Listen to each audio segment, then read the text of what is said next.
Hi, I'm Barbara Hodgson, and today, the 12th of November 2019, I'm talking to Merrin Hodgson about his involvement with the Nelson Rugby Football Club as a player and administrator, which began in the late 1950s, finally finishing in the early 1990s. This interview is part of the Nelson Rugby Football Club's visual history for their 150th celebrations, which take place Queen's Birthday next year, 2020. So before I begin, I'd just like to say that Merrin is widely known as Hoddy, which is how I'll address him for this interview. Okay, Hoddy, before we start talking rugby memories, let's begin with you briefly telling us about where you were born, who your parents were, and what siblings you have. Okay, well, my great-grandfather came out and settled in Spring Grove. My grandfather took off at a young age and finished up owning a farm at Okaromeo, where he married a local woman, Susan Swafford. They had 8 children, one of them being my father, William George Hodgson, who in 1933 married a Blenheim girl, Noreen Sarah Isles. They had 5 sons, me being the youngest. And what are your brothers' names? Eldest brother Ray, Des, Gary, Brent and myself, Merrin William. Okay, so what age were you when you joined the Nelson Club, and what drew you to this club over all others? I was probably naturally drawn to the club because the Hodgson name, although not necessarily related to me, but namesake, has been around the club since 1875. There was 2, I presume, brothers, Charles and Henry Hodgson, played for the club in 1875 through to 79, 80, something like that. So they weren't far off original club members, the original club team. So the Hodgson attraction was there, of course, and also my 4 brothers all played for the club before me. Whether there's any other families within the Nelson Club had 5 sons all play for the club, I'm not sure, I can't think of one. But yes, that's how I started with the Nelson Rugby Club. I was probably about 8 at that stage.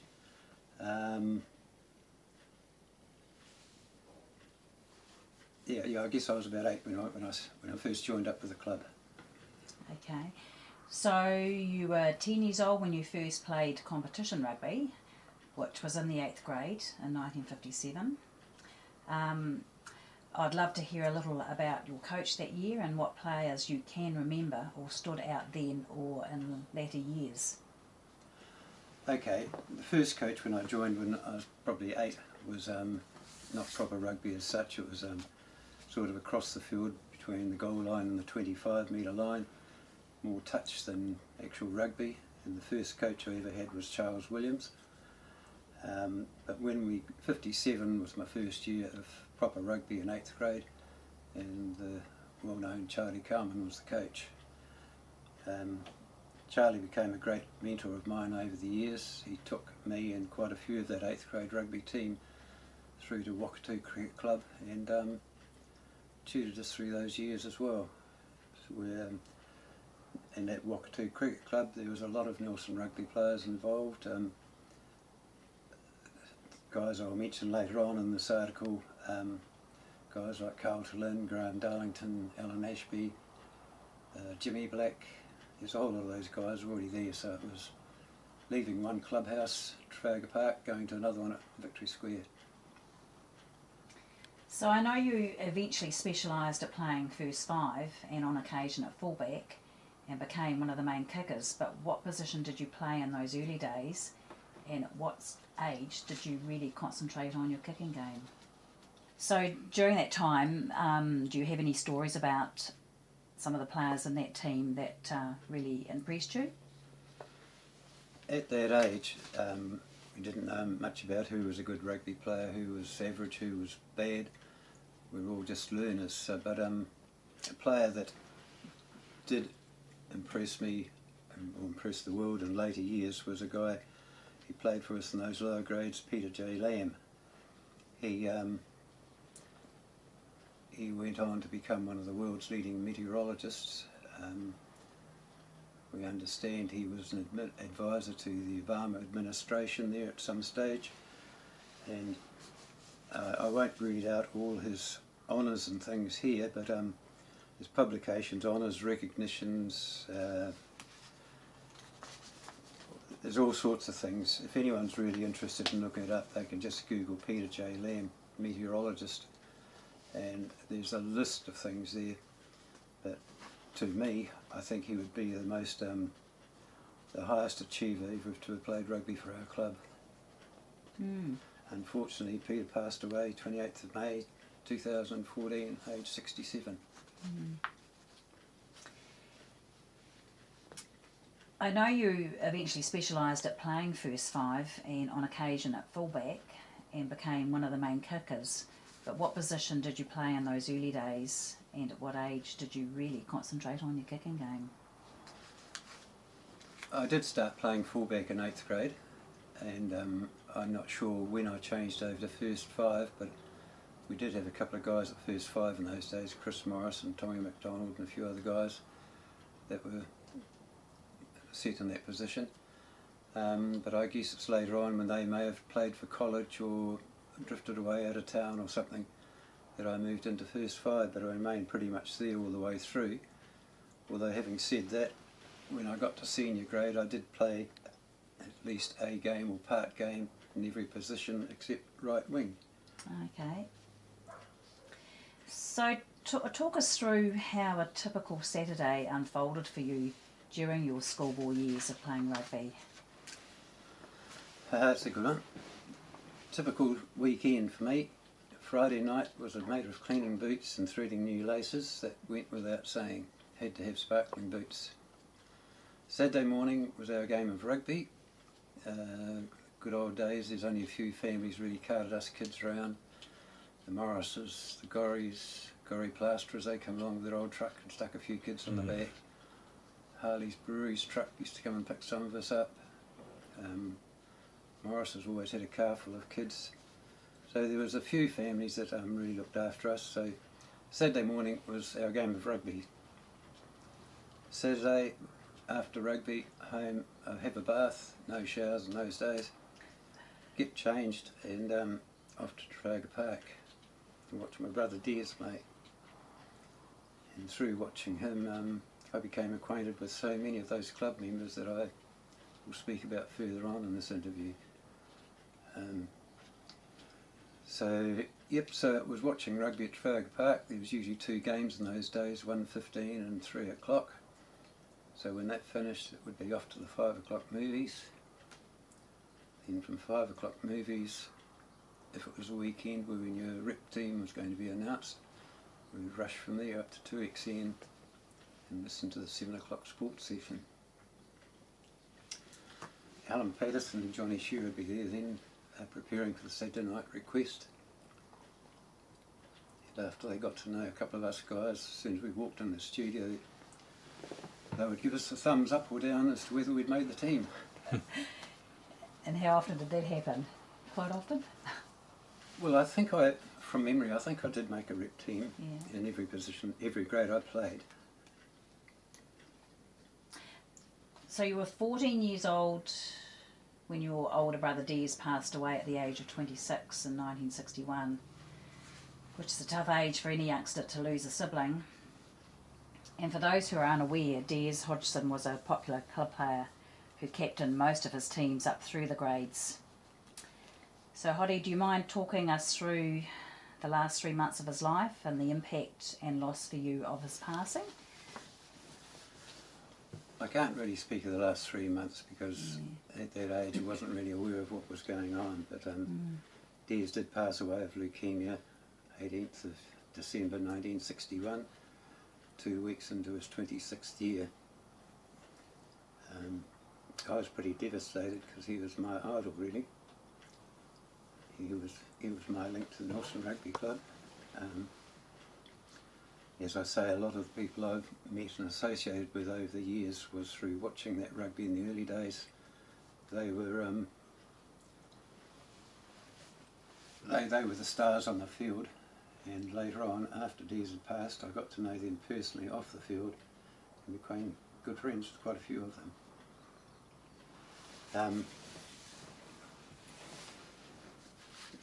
As I said, Des passed away in 1961, and in February 1962 there was 25 guys, club members from not just players but committee and supporters and whatnot, turned up at his widow's house and painted their house.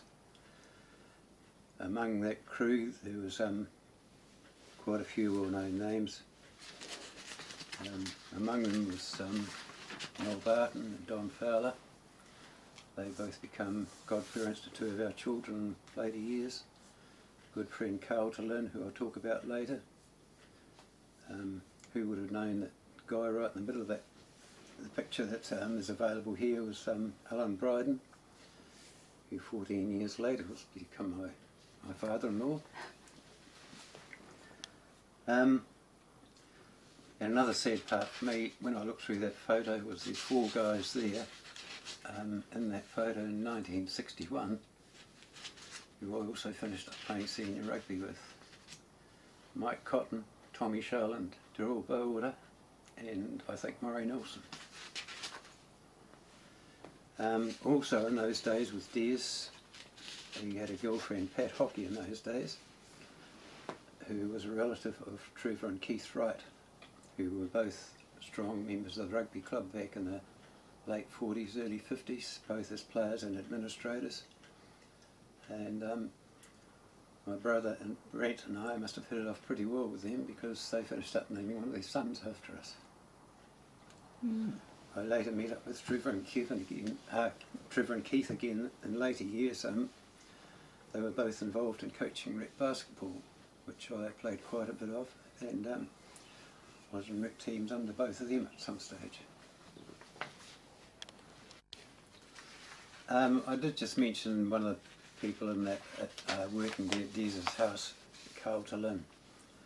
He became a great friend of mine over the years, and I actually started playing 8th grade with his brother Errol, so the Hodgson and Tillins and Bartons were all pretty close knit unit really. But in later years I caught up with Carl again because we had something in common. We both suffered from cancer,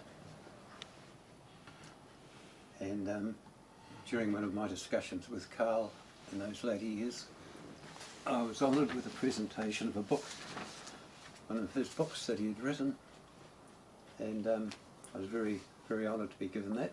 There was only a limited edition of those.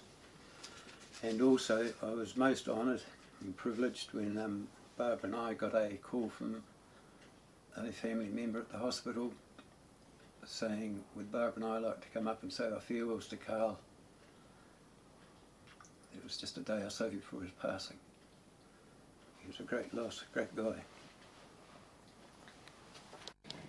So I just want to touch on your rep rugby history, that you played rep in the 8th, 7th, 6th grades and scored 100 points for the season in the 5th grade. Then went on to captain the junior reps and eventually playing senior reps as well.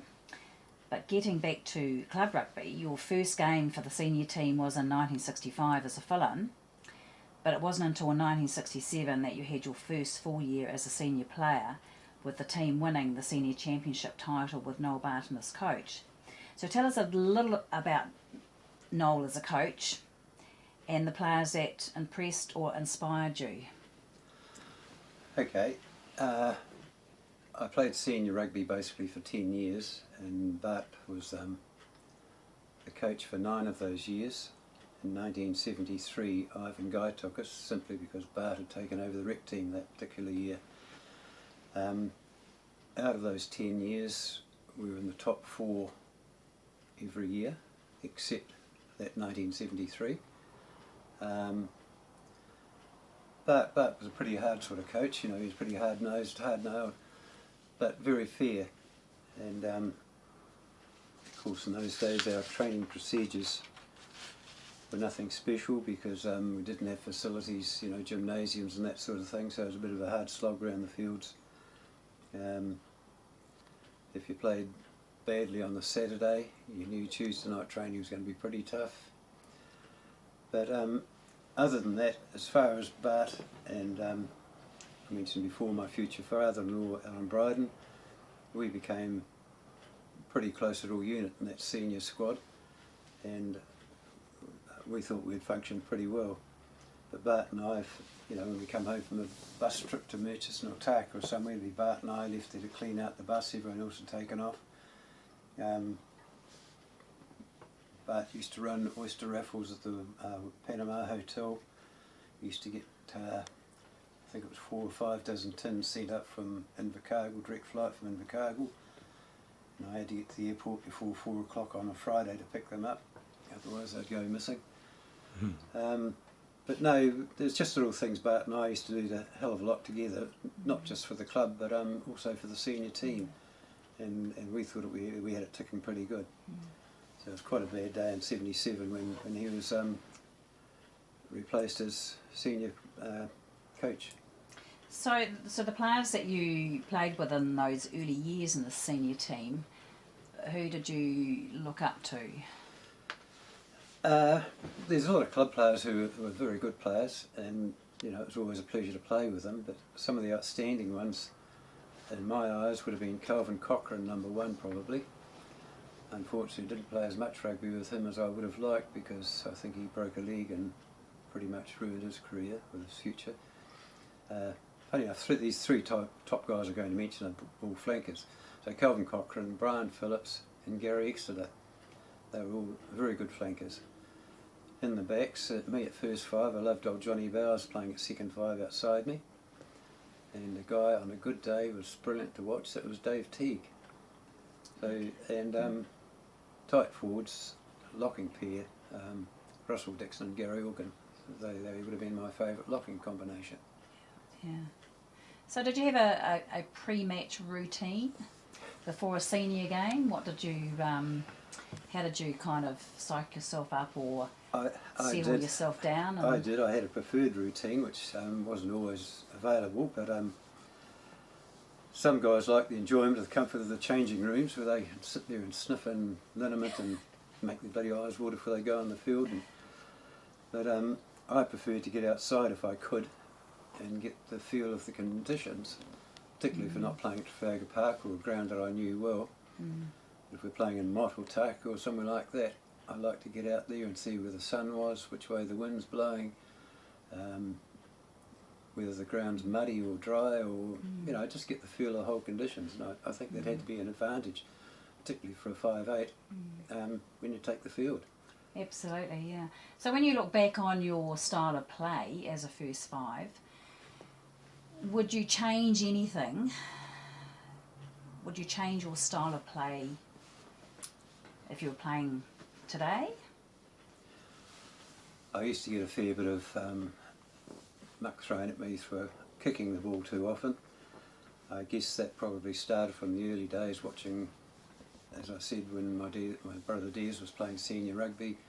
The first 5 outside him was Noel Damon, who was well renowned for his scrubber kicking, and I guess having watched him so long, I probably conjured up that little idea in my own head. But I did spend a hell of a lot of time practicing kicking by myself with, and trying to kick with either foot, which was again pretty handy for a fullback or a first 5'8", be able to kick with both feet. What was I going to say? Yeah, it annoys me when I watch senior, even test rugby these days, and you see the specialist kicker, line kicker, kicking with the outside of his boot, what they call banana kicks or something these days. If they can't kick with the other foot, they shouldn't be classified as a great All Black, I feel. One player that does come to mind who did play for the club in the early days, and there'll be a photo of him available after, he managed to kick very competently with either foot, was Trevor Morris, our own local All Black. Okay. And although he did play for the All Blacks, I've never heard any recognition of that through the rugby club, that he was actually a Nelson Rugby Club player. Okay. Another good sporting person that came from Imano Street. Certainly was. If we had time, Barbara, we could go through quite a few of those. Okay, so during your senior years, I note that the most points you scored in one game was 28 points against Mochwaker United.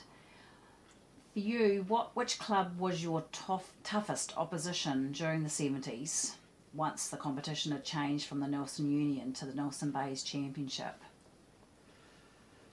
Who were the toughest clubs? Club rugby in those days was pretty good. Not very often you got an easy game, but for a good, honest challenge, 3 or 4 teams I really liked playing against, or 3 I liked playing against, the other one was a bit different. But I always enjoyed a game against Taka, especially over there on their home ground. Had their supporters behind you. Waimea, that was always a good clean game, hard fought but fair. I used to love playing at Wanderers in the early days at Wakefield. You had the old farmers on the sideline there, a couple of feet away from you, shouting in your ear. That was real good atmosphere. But it just turned out for quite a few years there that when we played Celtic, it was really a guessing game whether I was going to be late tackled or early tackled. Okay. There were some pretty rough times against them. One of your highlights was captaining the 1975 winning championship senior team. Tell us about the celebrations after.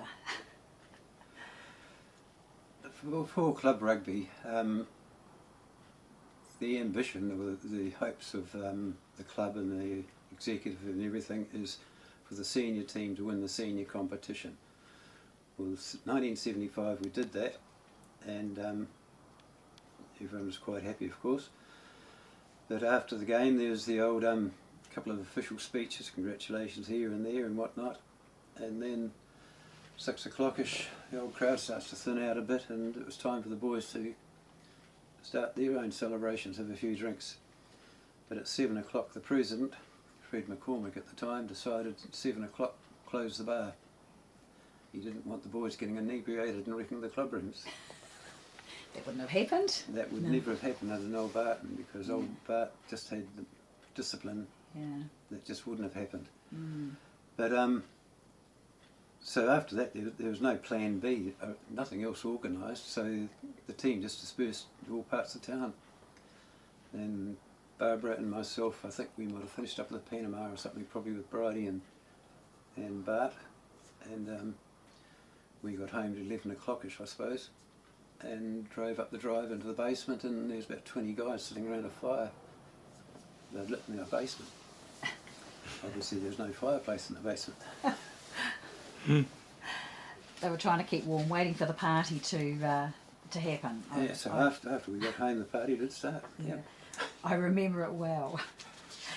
Okay, let's talk about the vibe of the club and the families that were a big part of the club going back 50 to 60 years ago. So any big identities or characters that really added to the club's mana in your eyes? To me, Nelson Rugby Club, we're talking over 50 years ago, of course. To me, when I first joined up, I thought of the Nelson Rugby Club as the Reed, Creswell, Gargiulio, Weechin Club. Real family orientated sort of club, and we'll find out more about that in a different episode when I talk about some history, but that's not in this issue. But and the other thing, I mentioned Bill Reed and Edward Creswell there. Between them they were presidents of the Nelson Rugby Club for nearly 84 years, so that took a fair bit of our 150 years out of the equation. But in the other 66 years I can count 22 presidents, and I'm missing what happened between years 2000 and 2010. So there may be 2 or 3 more. So 2 presidents for 84 years and maybe 25 for the other 66 years. So over that period the club obviously loses some culture. And I'm not picking on the individuals involved, don't get me wrong there, because there's some nice guys, they'll all be good guys amongst them. But each time a president changes, they bring something new in and leave something out. And the culture just had to change over those years. And of course, in my day, there was no nightclubs, so the rugby club was the hub of your social activities. So that's all gone by the boards these days, of course. A lot of fundraising was done in those early years. Can you remember any major ones you were involved in? Yes, I can. I remember some of them very well. Just give me one sec. I'll leave that. Yeah, I was involved in all sorts of fundraising activities, whether it was for the club or just for the travel, trip to Australia, or whether it was just for the senior team. But some of the things, the old 100 Club raffles, the Australian trip, working bees picking up pine cones. We thought we were on a winner there, so much for a bag of pine cones. But when we got out to the Golden Downs, wherever it was, found out it wasn't pine cones they were looking for, it was the seedlings. So it took us all day to fill a sack basically. So we didn't make much money out of that. Going out the Appleby River, filling up skips with boulders, that was pretty heavy going. Housey at the Wakatoo under old Jeff Robertson. Social bar work, mainly for Griffin Social Club. That was a good working bee to be on. It was a lot of fun. I mentioned before about Bart's oyster raffles, working bees, concrete drive, something like that. And they were good because it brought team players together and off the field and different situation. Two of the main working bees fundraising activity I was involved in was for our trip to Australia again in 1971. So it probably would have been Christmas 1970. We were given the honour of camp patrol officers at Tahuina Motor Camp. That involved probably 6 people from maybe 8 o'clock night till 6 o'clock in the morning. So to get 6 guys who have worked all day and then go and do a shift like that, then have to go to work again the next morning, it was pretty hard getting the old roster organised. And I think, I mean, we're talking 50 odd years ago now, so a bit fuzzy, but I think I was pretty involved in the roster there. And for the hours that we put in, there was very little money in it too. But the biggest fundraising episode and the most satisfying one I was ever involved in was in, I think it was 1978, I'm not sure now, but in conjunction with George Aker, who's well known to the rugby club, he came up with an idea of a jobathon, which involved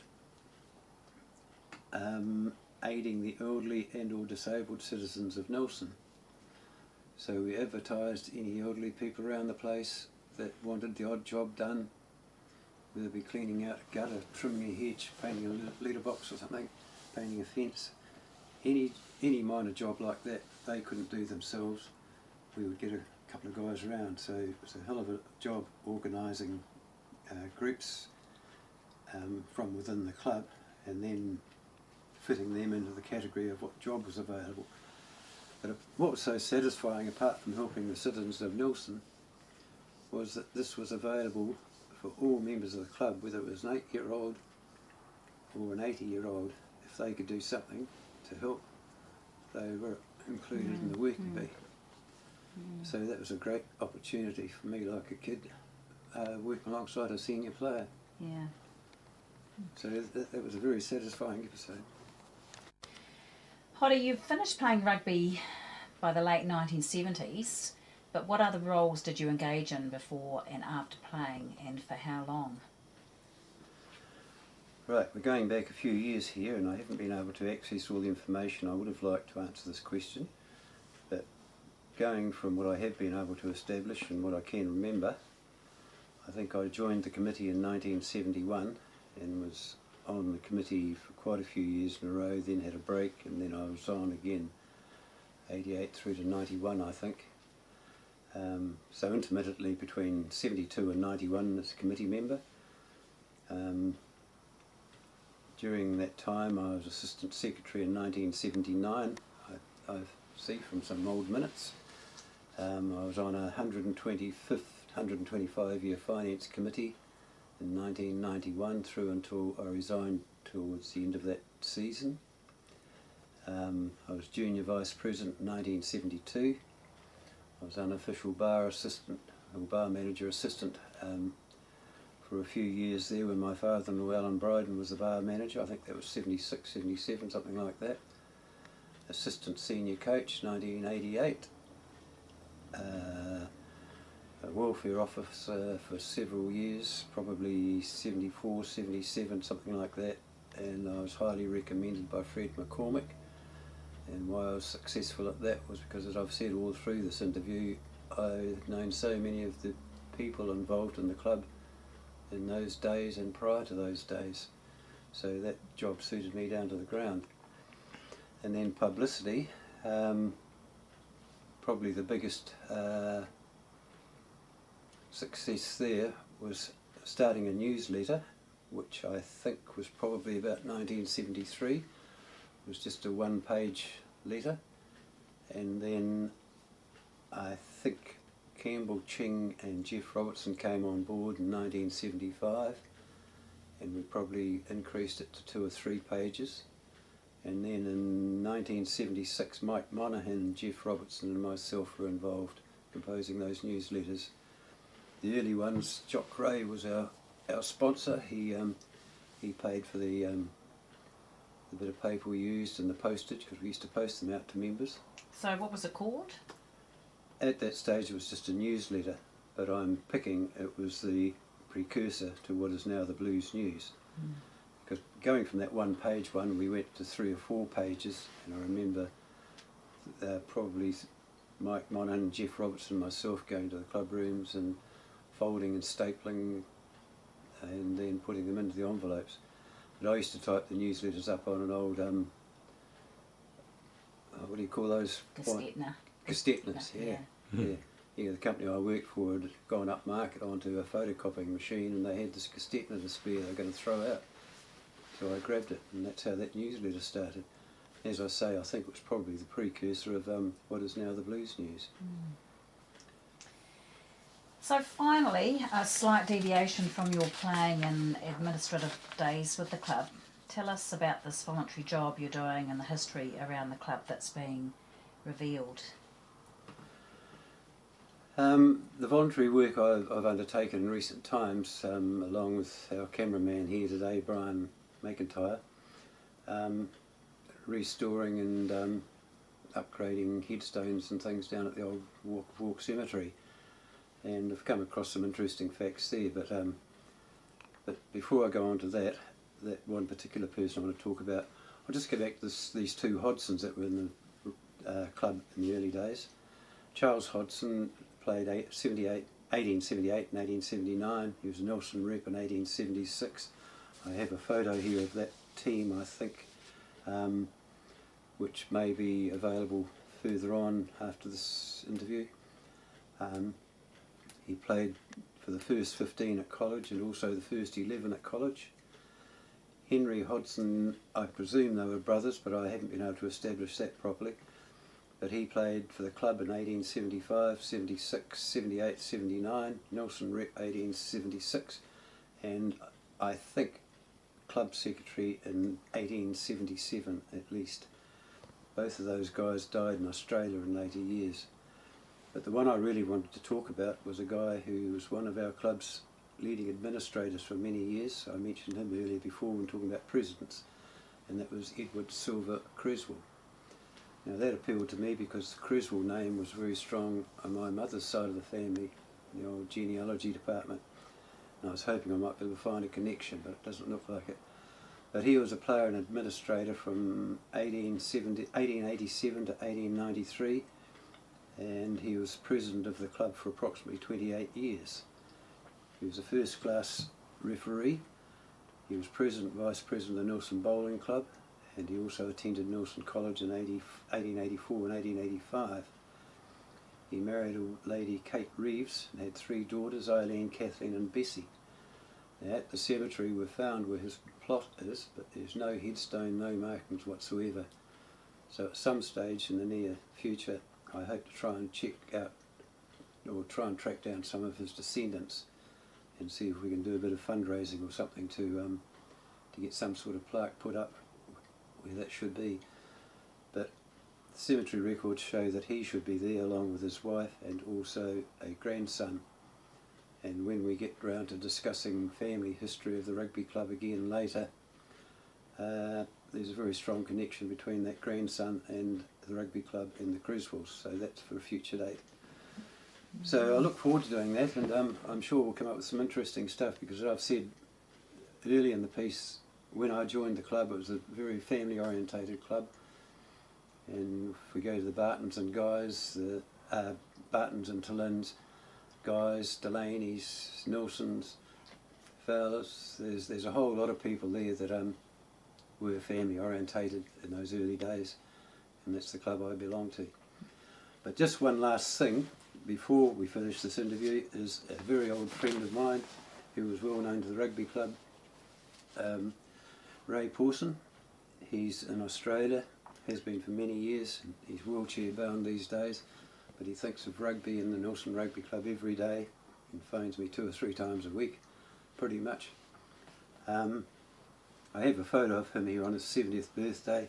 Hold him up, Hoddy. Which I hope will come through clear.